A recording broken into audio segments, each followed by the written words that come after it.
s'agit de faire en sorte que le bâtiment du CFPTS, qui est quand même relativement âgé, puisse fonctionner aux normes d'accessibilité et de sécurité incendie.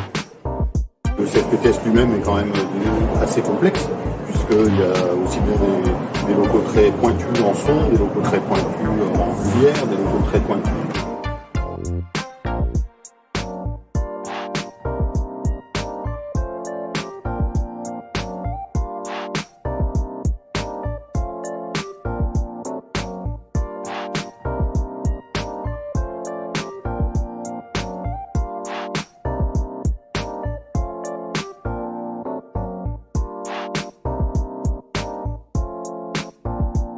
Travail.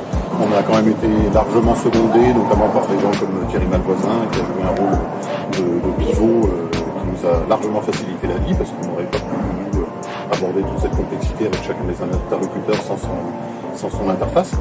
Une complexité, c'est celle des bâtiments, parce qu'on a une sorte d'anthologie des bâtiments, entre le bâtiment A qui est derrière nous, qui est un bâtiment en ossature bois, remplissage briques, le bâtiment qui a été démoli, remplacé par un bâtiment neuf de liaison, le bâtiment C, qu'on appelait la Grande Lanière, là, qui est une construction ancienne en ossature métallique, et puis le bâtiment D, qui lui est un bâtiment beaucoup plus récent, lui aussi en ossature métallique et en bois cassé. Donc on avait une sorte d'anthologie des bâtiments industriels, on va dire, des années 1900 jusqu'à.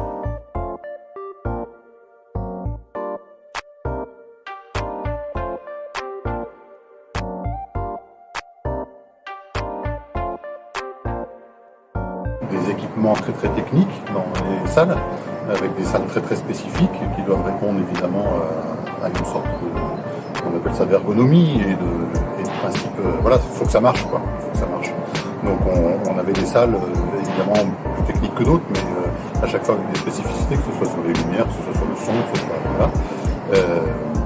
Et puis en même temps, il faut que tout fonctionne ensemble. C'est-à-dire que quand on fait beaucoup de bruit à un endroit, il ne faut pas qu'on entende trop ailleurs. Quand on fait le noir à un endroit, il faut qu'on faire la lumière ailleurs. Et la localisation n'a pas toujours été un choix facile, parce que l'organisation du CFPTS lui-même, pour que ça fonctionne et que ça forme un tout et qu'il y ait une intelligibilité d'ensemble, ça reste une école avant d'être un lieu purement professionnel.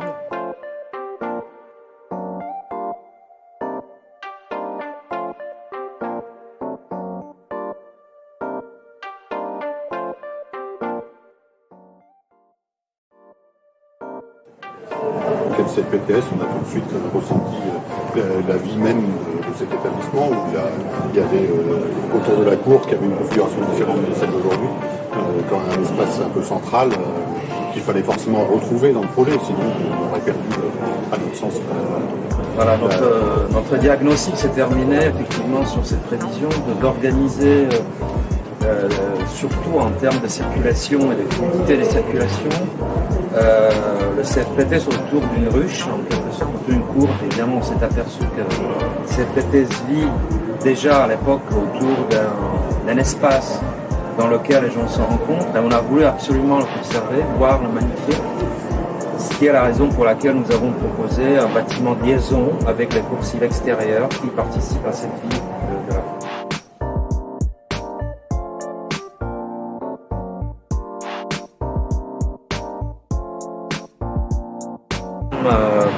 Nous avons poussé pour Esther Bagnolet, nous avons poussé pour travailler, pour restructurer l'ensemble existant, non seulement parce que c'est un des derniers exemples bagnoletins d'un bâtiment industriel, mais c'est aussi pour les raisons d'accessibilité, pour les raisons de vie intérieure. C'est un petit peu le paradoxe de l'architecte qui souhaite, le paradoxe parfois, qui souhaite avoir un bâtiment réussi, donc un bâtiment qui corresponde à son projet, mais en même temps qui souhaite justement que la vie puisse s'y épanouir et donc que les choses évoluent derrière lui et qu'il marque entre guillemets les espaces suffisamment pour que les choses puissent, on va dire, fonctionner, être fonctionnelles et être agréables, et suffisamment discrètement pour que on puisse non pas tomber dans l'intemporel, mais en tout cas que les choses puissent évoluer.